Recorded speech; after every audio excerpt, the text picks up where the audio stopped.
Teaser: they find Park Sung-ho's body on the third day. What's left of it?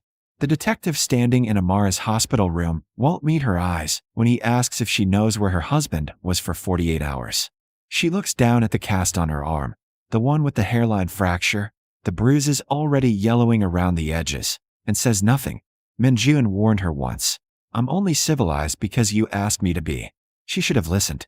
72 hours earlier, the bakery smells like butter and possibility. Amara slides the tray of croissants into the display case, her back aching from the 4 a.m. start. 6 months ago, Min-jun bought her this space in Itaewon, not because she asked, but because she mentioned once, just once, that she missed baking. Now she runs the only black-owned French bakery in Seoul, and the line wraps around the block every morning. Boss. Ji-woo, her assistant, pokes her head from the kitchen. That man's here again. Amara's stomach tightens. Park Sung-ho has been coming in for 3 weeks now, always ordering the same almond croissant, always lingering. She knows who he is. Everyone in Min-jun's world knows Park. Rival Syndicate. Old grudge. The kind of man who smiles while planning your destruction. I'll handle it. Park sits at the corner table, expensive suit incongruous among the students and tourists. He stands when she approaches, that practiced smile never reaching his eyes. Mrs. Kong, your croissants get better each week. Thank you. Anything else I can get you? Actually, yes. He gestures to the empty chair. A moment of your time. Every instinct screams to refuse. But they're in public, broad daylight, a dozen witnesses. What can he possibly do? One moment. She sits. His smile widens. Your husband took something from me. A shipping contract worth 200 million won. His voice is conversational, pleasant. I'd like you to convince him to return it. I don't get involved in Min-jun's business. No. Park tilts his head. But you are his business now, aren't you? His weakness. His soft spot. He leans forward. Tell Kong Min-jun, what's mine stays mine. And what's his can be taken. You should leave. Of course. He stands, drops cash on the table. Beautiful bakery, by the way. Be ashamed if something happened to it. The threat is delivered so casually, so politely, that for a moment Amara thinks she misheard. Then Park touches her shoulder, brief, proprietary, and walks out. Her hands shake as she clears his table. She doesn't tell Min-jun. Not that night when he comes home late, smelling like cigarettes and danger.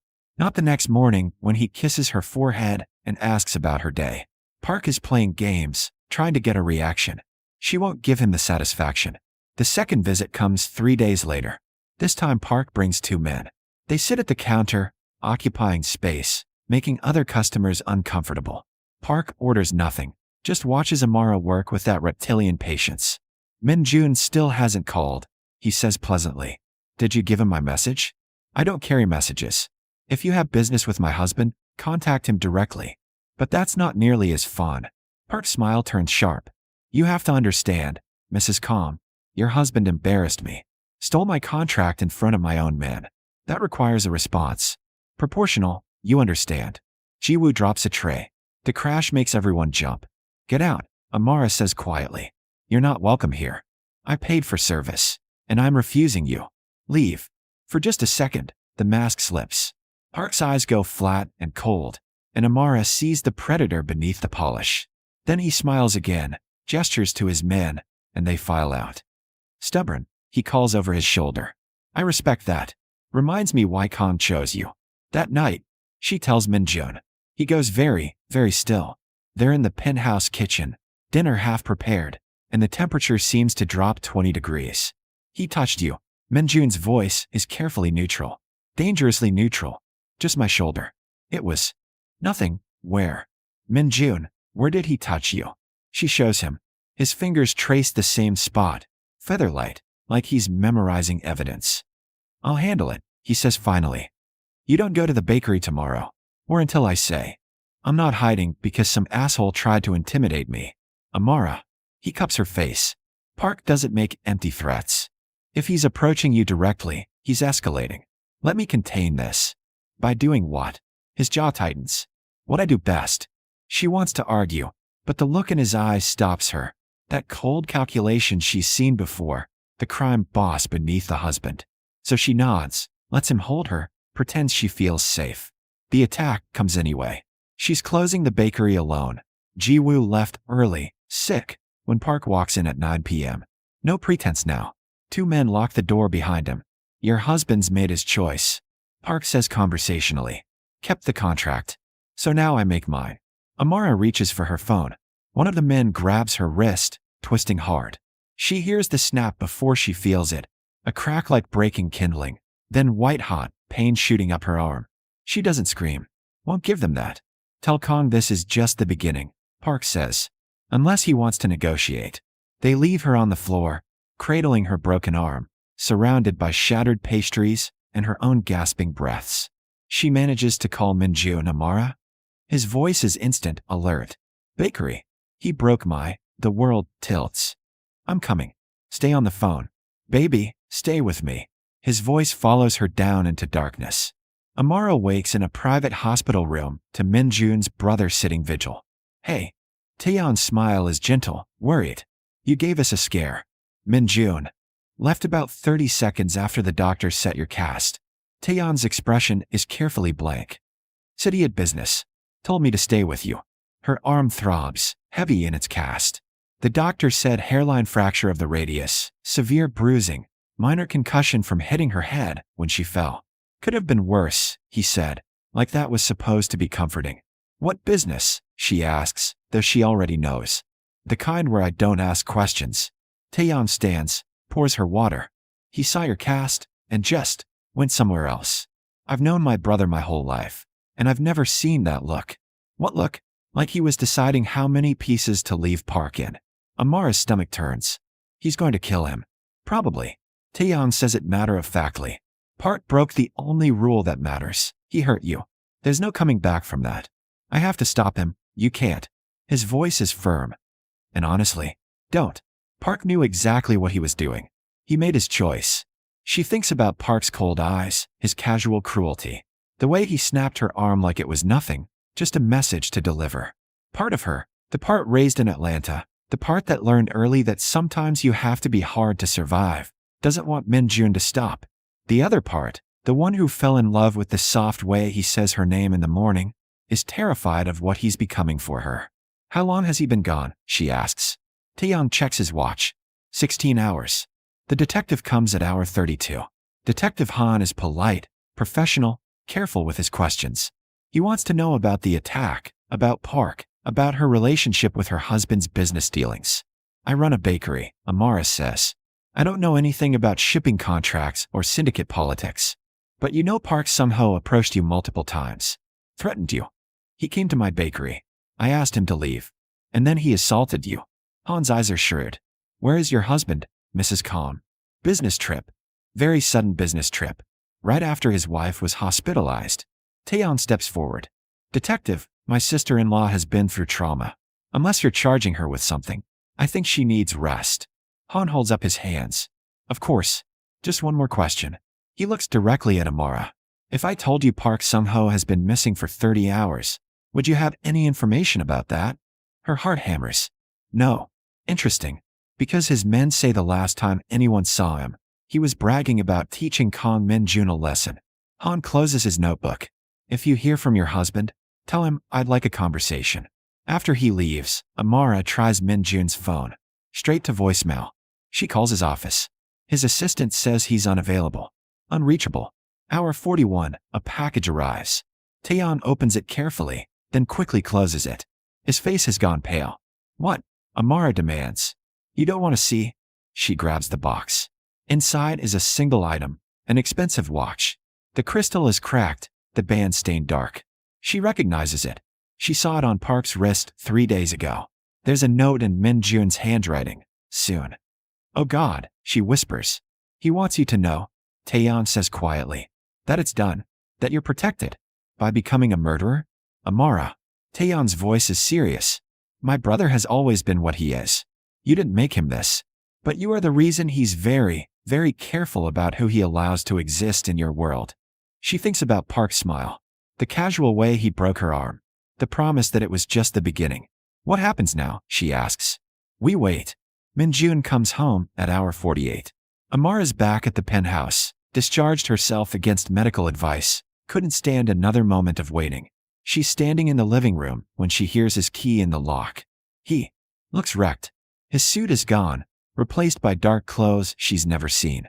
There's a cut on his cheek, bruises on his knuckles. But his eyes are what stop her breath. Empty, hollow, like he left some essential part of himself somewhere dark. Min-jun. He drops to his knees in front of her. Just collapses, wraps his arms around her waist, presses his face against her stomach. I'm sorry, he says muffled. I'm sorry I wasn't there. I'm sorry he touched you. I'm sorry, what did you do? She's stroking his hair, unable to stop herself.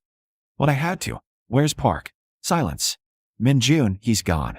His voice is flat, dead. He'll never hurt you again. No one will. I made sure everyone understands what happens if they try. She should be horrified. Should push him away. Instead, she holds him tighter. The detective came, she says. I know. I'll handle it. How? He finally looks up, and the devastation in his face breaks her heart. Do you want me to lie? Tell you it was business, that I didn't. I want the truth. I found him. I hurt him the way he hurt you. And then I made sure he'd never smile at anyone again. His hands are shaking. I'm not sorry. I'd do it again.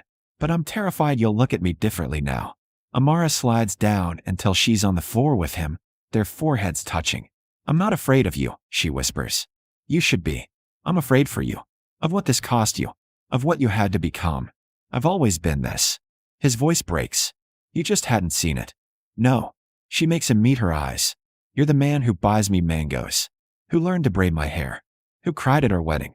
That's who you are. I can be both things. I know. They hold each other on the floor as Seoul glitters outside. Two people learning that love isn't always clean or simple or safe. Sometimes it's complicated and dangerous and stained with choices you can't undo. The news breaks 72 hours after Park disappeared. Body found in Incheon, industrial district. Evidence of torture. The reporter's voice is carefully neutral, but Amara can read between the lines. This wasn't a quick death. This was a message written in pain. Detective Han arrests Min-jun at the office. Amara gets the call from Taeyeon. She's at the bakery, reopened yesterday, because she refuses to hide.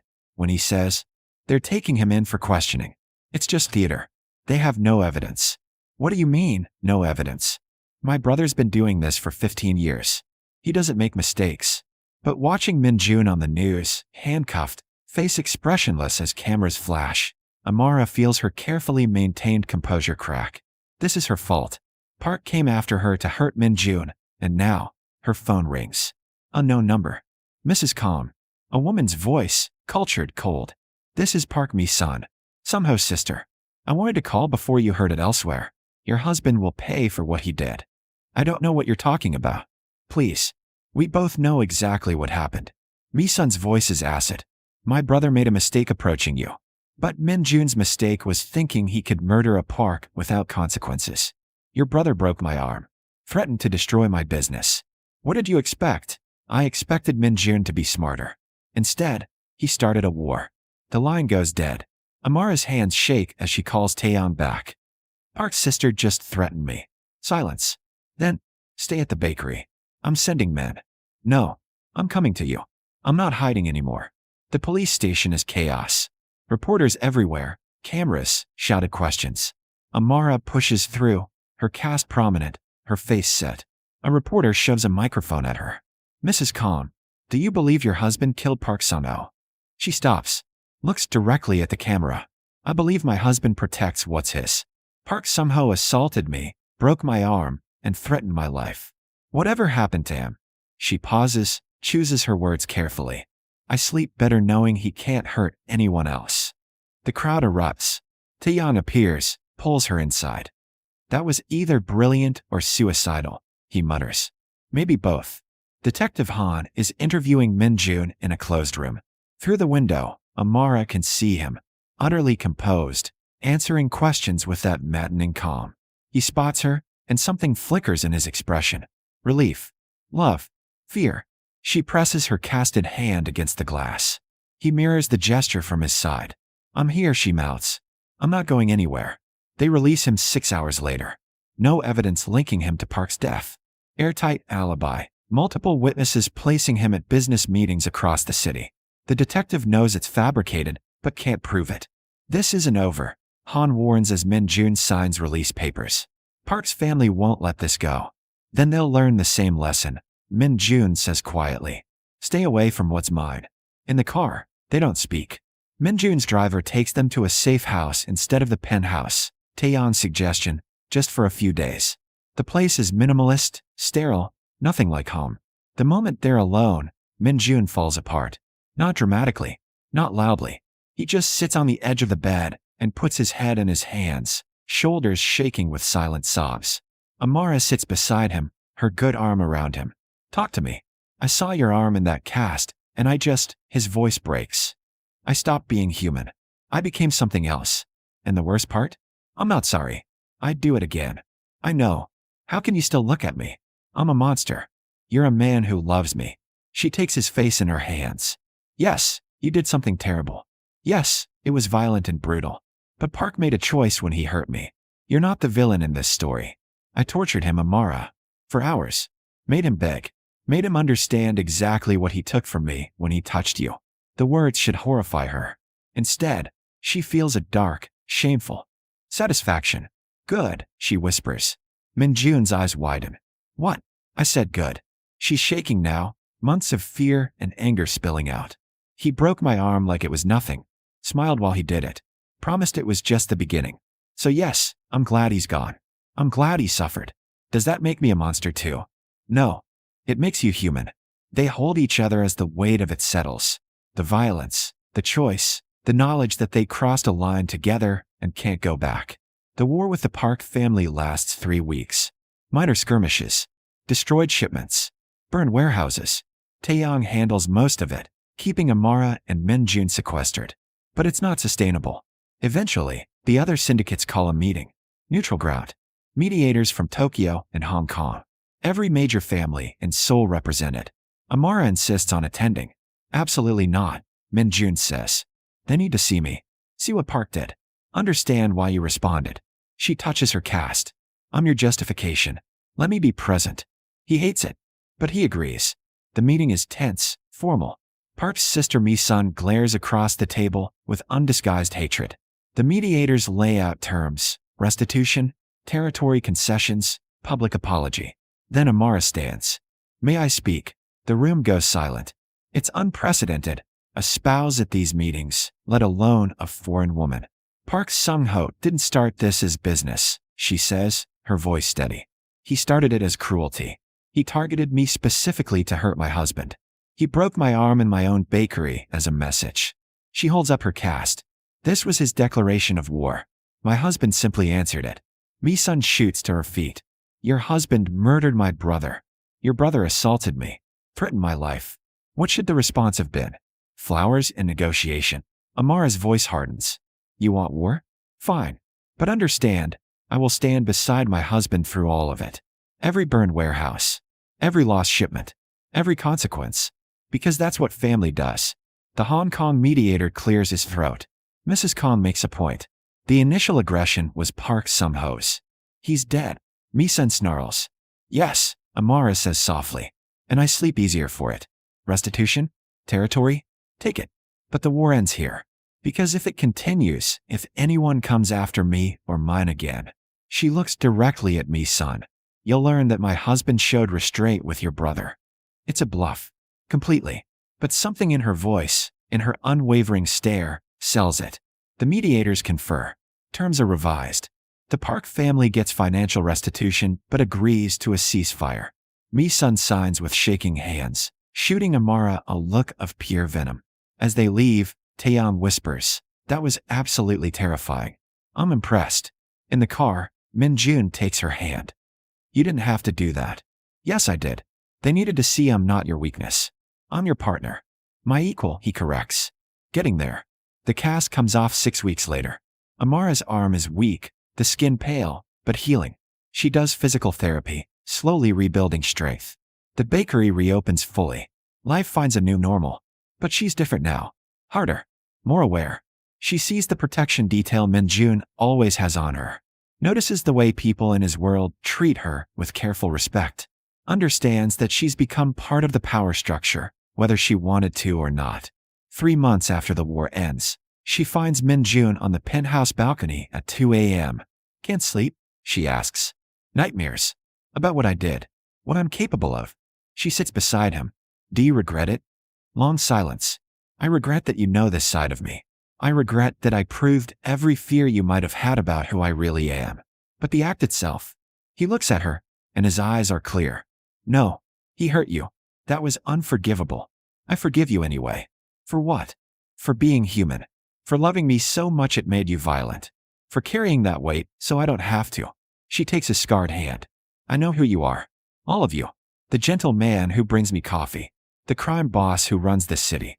The husband who'd burn the world for me. I love every version. He kisses her like she's salvation. A year later, they stand in the rebuilt bakery, bigger now, with a full staff, a cultured reputation. Amara's arm is fully healed, only a faint scar visible. She's learned conversational Korean, navigated the complex politics of Min-jun's world, become known as the woman who survived Park Sung-ho, and emerged stronger. Detective Han still watches them. Mi-sun still plots from a distance. The violence of their world never fully disappears. But in the quiet moments, mornings with coffee, evenings watching Seoul's lights, nights tangled together, they're just two people who found each other in darkness and chose to stay. Still worth it? Min-jun asks, watching her frost a wedding cake for a client. Every day, every choice, every consequence. She turns, flower on her cheek, love in her eyes. You? He pulls her close. I'd break the world for you again. I know. That's what scares me. And yet you stay. And yet I stay. Because love isn't always light. Sometimes it's forged in violence and sealed with choices you can't undo. Sometimes it's standing beside someone knowing exactly what they're capable of and choosing them anyway. Amara learned she's stronger than she knew. Strong enough to love a dangerous man. Strong enough to survive his world. Strong enough to become a force in her own right. Min-jun learned that the scariest thing isn't losing control. It's finding someone worth losing control for. And together, they learned that family isn't who shares your blood or forgives your sins. It's who stands beside you when the darkness comes, hand in scarred hand, and doesn't let go. That's where their story settles, not in happily ever after, but in the harder, truer place. Still choosing each other, even now, especially now. The bakery thrives. The empire holds. And the woman with the healed arm and the dangerous husband learns that sometimes love means accepting all of someone. The good, the violent, the unforgivable. She accepts it. All of it. Him. And that, more than any revenge or restitution, is the real ending.